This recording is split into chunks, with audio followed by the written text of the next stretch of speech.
When the calendars showed August 11, 1965, a passenger bus belonging to the Sivan Tourism Company departed from Ankara to Istanbul at 8 p.m. The passengers traveling under the control of drivers Jamir Suur had no idea what was about to happen to them, believing they were simply taking an ordinary bus journey. As the bus continued along the road, it was traveling through Sakarya province in Turkey during the late-night hours. Under the conditions of that era, this was a road with neither electric poles nor proper street lighting. At one point, the bus driver noticed a truck parked on the roadside due to a breakdown. He pressed the brakes to slow down, but the unavoidable collision occurred. During the crash, the bus swerved slightly to the left, but no serious damage occurred.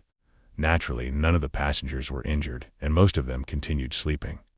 At first glance, it seemed as if a major disaster had been avoided. If the incident had ended there, the accident would have been recorded as an ordinary traffic crash, but unfortunately that was not the case. The truck the bus had collided with was not an ordinary truck. The truck was carrying a tanker filled with nitric acid, a colorless liquid used in the production of fertilizers and explosives. In its pure form, nitric acid is a highly corrosive chemical that causes severe and painful burns. Contact with water is something that should always be avoided with nitric acid, and with almost all acids in general. A combination capable of reaching terrifying levels of both explosiveness and flammability can easily gain enough power to melt not only human flesh, but even tons of iron within seconds. The acid leaking from the barrels damaged by the impact first flowed onto the road, then toward a puddle on the roadside. Of course, at that moment, no one was aware of it. However, as a result of the acid reacting with the water, the area was covered in thick smoke within moments. Because of the smoke filling the inside of the bus, even the sleeping passengers suddenly woke up and thought that the bus was on fire. This created a complete atmosphere of panic inside, and everyone rushed toward the door at once. Although there was some chaos, no one was injured at that moment. However, what would happen next was far beyond anyone's expectations, something truly shocking. As the passengers rushed outside one by one in panic, their feet suddenly began to burn because of the acid spilled across the asphalt. The surroundings were extremely dark, so they could not see anything around them. All they could feel was the burning sensation and the moonlight reflecting off the puddles of liquid on the ground.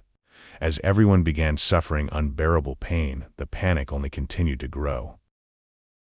One of them noticed the puddle on the roadside and threw himself into the water to ease the pain. Soon after, the others did the same, jumping into the water in an attempt to find some relief. However, that puddle had already turned into nothing more than a deadly pit filled with acid. As I mentioned earlier, nitric acid was colorless and looked very similar to water, making it impossible to notice in the darkness. Tragically, 23 passengers who were unaware of the situation had already thrown themselves into the water. Within seconds, everyone who jumped into the pit began suffering devastating chemical burns. The screams of the burning people, the smell of acid, and the thick smoke had turned the area into a complete nightmare within a very short time. Nearby civilians and Turkish soldiers, who first noticed the smell and then heard the screams, rushed to the scene and immediately tried to rescue the injured. However, when they first arrived, they were met with the lifeless bodies of 18 people whose flesh had been severely destroyed by the acid, leaving them unrecognizable. Everyone who could still be rescued was immediately taken to hospitals. But the condition of the remaining victims was not promising either. Everyone had burns of varying severity, just minutes after they arrived at the hospital. While doctors were trying to understand what had happened, the hospital became filled with the smell of burned flesh and the cries of the injured. The level of pain was overwhelming. Some of the injured reportedly cried out during treatment, saying, "Kill me, I can't endure this pain," words that were truly chilling. Truck driver Mustafa Filik lost his life after fighting for 6 hours, while 6 other people receiving treatment at the hospital also succumbed to their injuries. Thus, the total death toll rose to 26. In addition to those who lost their lives because of the horrific and tragic accident, many others were seriously injured. Bus driver Jamir Suur was among the 15 people who survived with injuries. Although those 15 people had survived, some lost their eyesight, while others suffered deep acid burns across their bodies.